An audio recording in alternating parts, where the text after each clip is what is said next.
Hi everybody, what's going on? Welcome to Sit Down. I'm DJ Sixsmith. March Madness is here. Kelly in Vegas, aka Kelly Stewart. How are you?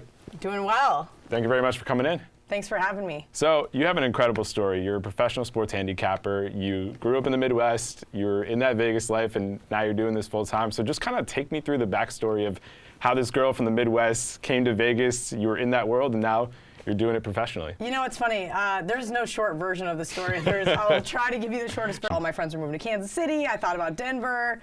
One of my girlfriends said, let's move to Vegas. We're going to go work at these nightclubs. This is going to be great. I mean, this is the recession, right? So what was I going to do? Not get a job, go back and live with my parents, or go work in a nightclub? No, you can't do that, yeah. Right? So that's kind of the route we took, and it was really fun for a long time. I've always been into sports. K-State was like the first love of my life, and probably why I have no soul, because it absolutely loves to crush me repeatedly. But on a serious note, it was a great place to grow up because there were all those sporting events. Kansas City's close by, I go to Denver, all that stuff. So I really fell in love with the sport of football, basketball, kind of secondary, but still love, obviously, March Madness time. Right.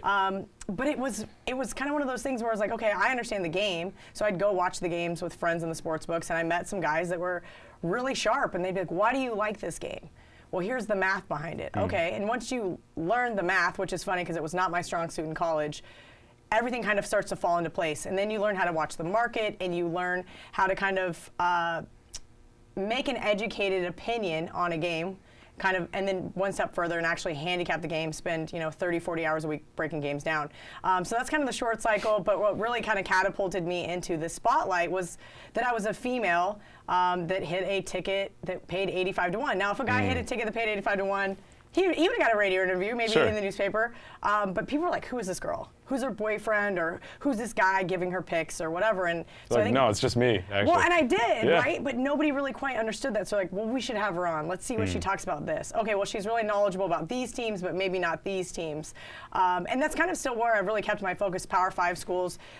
In college football, same thing with college basketball. Why? Because that's where you're doing most of your media. Right. And that's where you can get a lot of information from. And then also, those are the teams I really enjoy watching. I mean, I know guys that do mid-majors and do like the smaller schools. No, let's just focus on the big-time teams here. For me, and that makes the most sense. So that's what I kind of always tell people is just focus on what you do. So anyway, kind of flash forward, Todd Furman, good friend of mine, now was at Don Best, and he's like, you should come in and we'll talk to you. And I was like, you guys, I'm working at this nightclub. I'm having a great time. I got a good life here, yeah. Yeah, why do I need to do this? And he's like, I think you really have something here. This is kind of what we're doing. And they were really about 5 years ahead of the curve.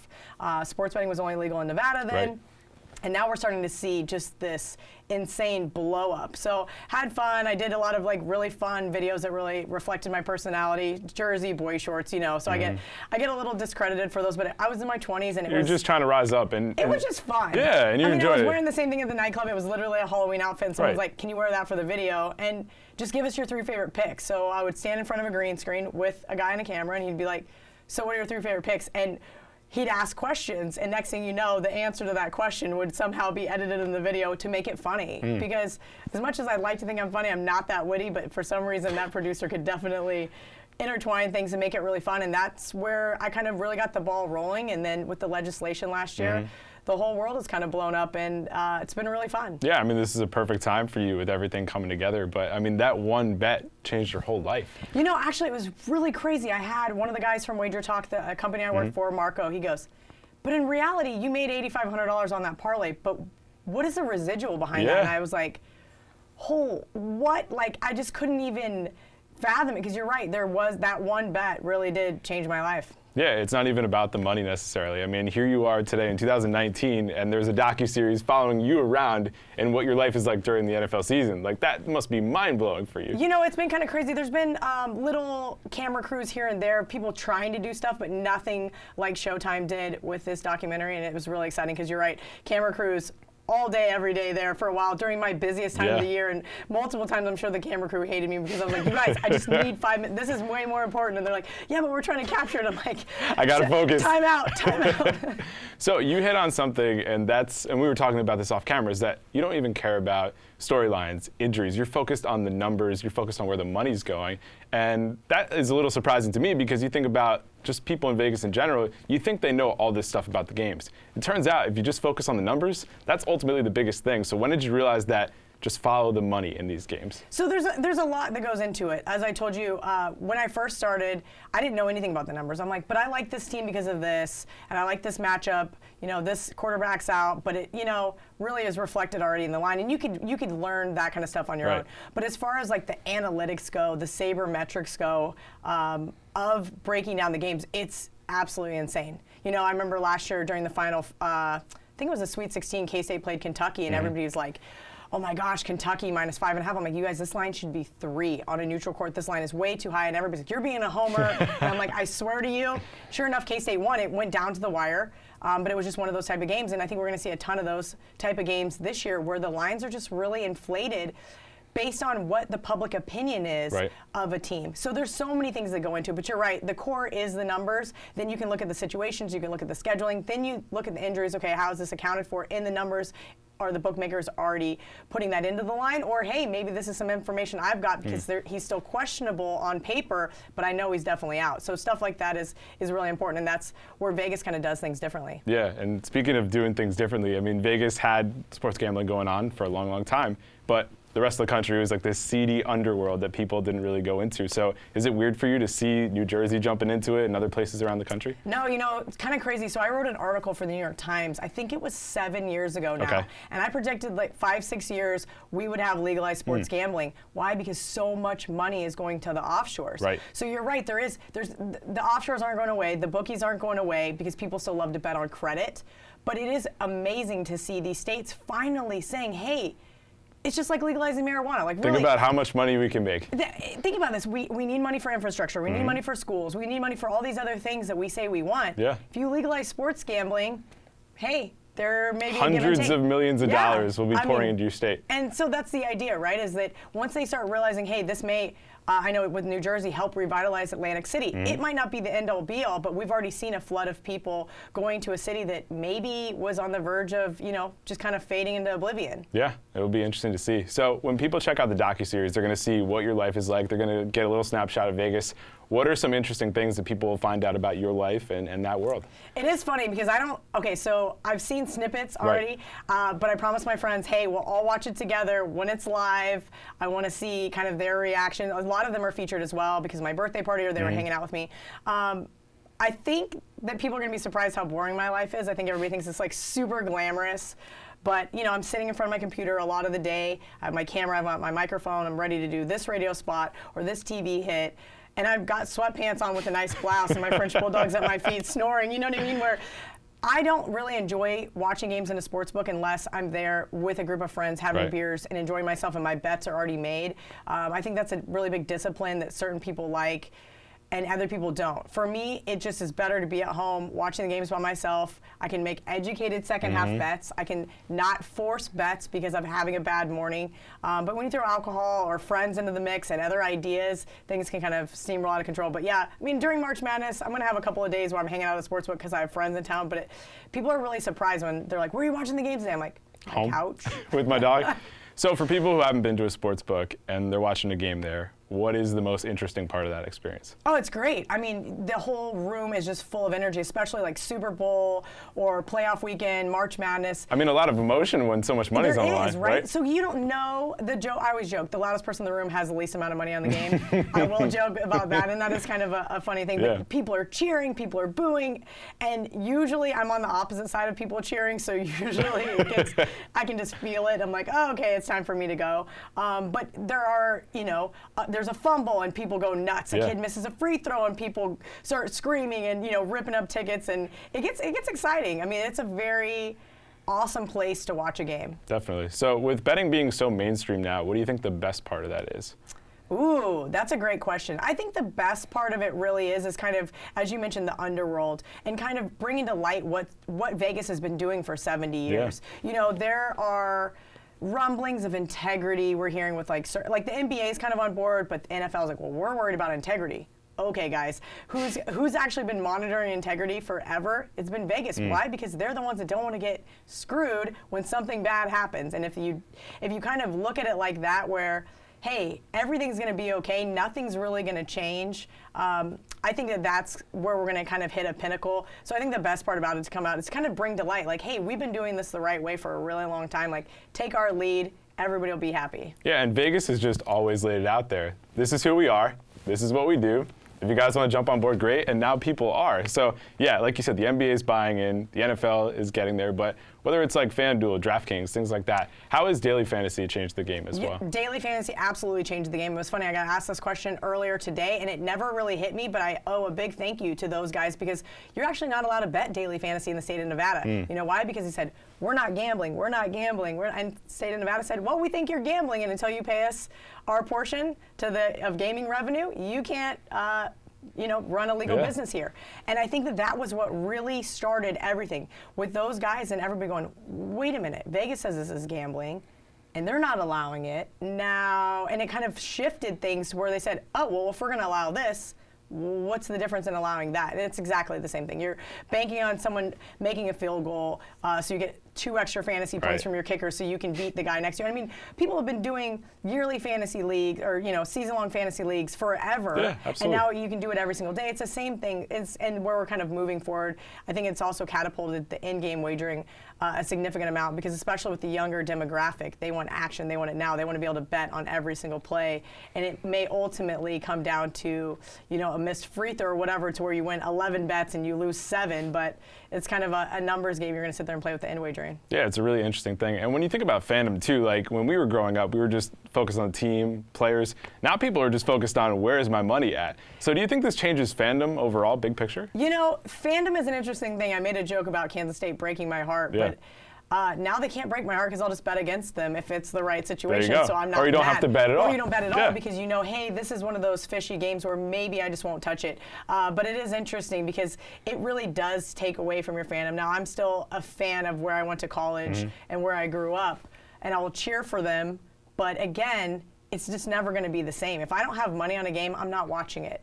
I'm the weirdo watching like crime documentaries at 3 o'clock in the morning because I'm so sportsed out. Right, because that's your whole experience. You want something separate from that. You need to escape a little bit, especially this time of year when it's just like nonstop. It is, and it has been nonstop since basically July. Like I'm so yeah. ready When for do you April. have an off season? Honestly. It's funny. I told my boss that the company I work for in Vegas, Wager Talk, that I was like, I'm taking all of April off. He goes, you can't. And I go, I am taking like 2 weeks off. I do not care what you say. Like you have to let me because it's just. It's been nonstop since about the end of July, and I'm okay with it. Sure. I love being busy. I love being able to do stuff. But at some point in time, you got to take time to decompress, and baseball season's usually that time. Yeah, I think people can find their betting information about baseball in other places. We have plenty of people that like give the you first 2, there's 162 games, right? Yes. So to do it in the first 2 weeks, like you'll have a little time. Absolutely. So it's March Madness. So what are a couple big things that you're focused on for the next couple weeks? There's a lot of really interesting dynamics that go into March Madness, right? Something to consider, the lines are going to be tight. Just like Super Bowl, there's not a ton of games, so the bookmakers really focus hard on their numbers, and by the time you go to bet them, for example, week 1, Thursday, Friday, the lines have already shifted to where the market wants them to be. So bet early, bet often. Look for those juicy underdogs, those 12 seeds, those 13 seeds that might surprise you. Yeah. Also, something to consider that teams that have lost 6 of their last 10 games usually lose in the second round. Circle Tennessee for one of those. Ooh. So don't be surprised if we see some of these teams that really superseded our expectations throughout the season, maybe don't do so well in the tournament. Lots of things to look for, and also motivation. There's teams that may be losing their coach. We've heard rumblings of Minnesota losing Patino to maybe UNLV. We've heard rumblings of Bill Self maybe going to the Chicago Bulls. Yeah. So look at situations in that factor as well. Something I always love, it's my favorite mantra, take the better defense plus the points. So I'm going to be looking at a really good defense in Florida State to maybe make it to the Final Four. Oh, wow. I like that pick. And you just hit on something there. Like, when you're talking about analytics or betting, like, you can't focus on the chemistry per se. Like, if Bill Self is going to leave, how do you factor that in? Or if Tennessee has lost 6 of 10, like, what are the different factors that you weigh the most when thinking about everything holistically? So it is tough to quantify things, right? So if you take a game where a team has beaten a team twice in a season, they're playing a third time, people always say it's so hard to beat a team 3 times. Right. Well, it's actually not true, especially if that team's a favorite. So there's trends you can look at, but you can't quantify revenge. You can't quantify Bill Self leaving, and you can't quantify if guys hate each other, right? Exactly, right? So you just have to look at it from a situational perspective and make I guess, an assumption on what you think it is worth. Maybe a point, maybe two. I gotcha. But more of distractions, what I was kind of meaning at about coaches leaving. Injuries, how a team kind of rallies around either that injured player being out or if they can still be a cohesive unit. Kansas State's going to be missing one of their best players for this first part of this first game against UC Irvine, and I'm going, oh no, that is not good, because we've seen how K-State's played without Dean Wade. Right. Now they may rally around and they may play really well like they did against TCU, or they may falter like they did against Iowa State in the Big 10 or Big 12 tournament. So lots of things to consider. But to answer your question, what is my favorite thing to look at is really, besides the core numbers, is just the situation. Okay, is the 1 seed just like, oh, we're playing Gardner-Webb? Okay, no problem. We're not even going to consider. Right, do you even care? Yeah. You know, North Carolina laying 25 against Iona. There are certain reasons why those numbers are that high, because they know that the money's going to come in on the favorite no matter what. So they'll juice these 1 seeds. You're paying premiums for names like Duke, like Gonzaga. Yep. So always kind of be wary when betting. I'm not saying bet against those teams, so just be wary when you're laying big numbers. And that's probably I know that's a lot of information to digest, but. No, it's great information. And think about last year, UMBC beating Virginia. You know, and it never that's a happened. perfect example. Yeah. It never happened, but I absolutely think Virginia was looking ahead in that game. And I think that's something we're going to see actually this year with Virginia. I think they're going to be a lot more focused. They were completely embarrassed. I mean, they're literally the two teams that team that year, and I think 1985, to get absolutely embarrassed in the tournament. The like only that. 1 seed to ever lose. Yeah, I didn't think about that. They have to rebound somehow. That doesn't mean they're going to cover the spread, right. But I do think they're going to be more focused, not be looking ahead, and take each game individually as it comes. But I do have Virginia going to the Final Four, so it should be really interesting. I'll be cheering for them. I feel bad. I do feel bad. I mean, it's pretty rough. Right? Yeah, you're coming back from that, and people are obviously going to doubt Virginia until they prove it. And I think that's fair. We've seen Virginia have really great moments this year, especially defensively, but their offense is still kind of questionable. Right, at and then they times. lose in the ACC tournament to your Final Four team in Florida State. You know, so these big games haven't really worked out. So it's like, do you factor that in? Do you factor revenge in? You look at the matchup. There's all these different things, and it really makes it a very difficult situation actually laying down your money and figuring out what's most important. You know, and again, you'll hear this from time to time, but just because there's a game on doesn't mean you need to make a bet on it. And one thing that I've really tried to do in this last year with all the media stuff I've been doing is teach money management. I think that's just a big thing in general, whether it's sports betting or life, it can right? be in life, but I can't tell you because I just went to Ted Baker like an hour before we went here. I was like, oh, well, you're here in New York, you enjoyed yourself, yeah. Exactly. Right. So that factor, but you know, hey, just because there's a game on doesn't mean you need to bet it. You don't need to bet all 64 teams. And let's slowly roll a little bit as you get into it. Spend some time, find some of those little nuggets where you think the line is off, and go for it. And then, you know, as it gets condensed, just know the lines are going to be tighter. And the bookmakers, all they're essentially trying to do is get 50-50 action. They just want to get their 10% and leave. I gotcha. So we talked about the bet that changed your life. That was a great bet. Give me your worst bet you've ever made. Oh, God. Actually, worst bet or worst beat? There's a completely different. Let's do worst beat. Okay, worst beat actually was just a few weeks ago. I had $100, like 3-team money line parlay, which is what I actually hit the first time, which paid 85 to 1. Right. So flash forward, all these years later, I do these all during football season. I'll do them periodically through basketball season if I like 3 underdogs to win outright on a certain day. I thought LSU had a really good shot against Kentucky, down to the absolute wire. I got very lucky to win that game. And I was like, okay, Penn State's going to blow up for me. Watch, I just know it. And they took Michigan wire to wire. Yeah. And we were leaving a little taco shop. We're going to go to the UNLV game, me and some buddies. And they're like, oh, wow, Louisville's up 23 on Duke. Done. Let's go. Yeah, great. Here we go. Okay, cool. Let's go to the game. We stopped into this little bar on the way to the game that we always stop at, take a shot, have a beer, whatever, and walk over. And the game was on. And my buddy goes, I don't really want to go to the UNLV game. Don't you want to sit here and watch the end of this game? I'm like, yeah, let's watch the rest of Penn State. They're only up 7. I can still, there's 3 minutes left. I can see them blowing this. Like, I just need to watch. Sure enough, I had still.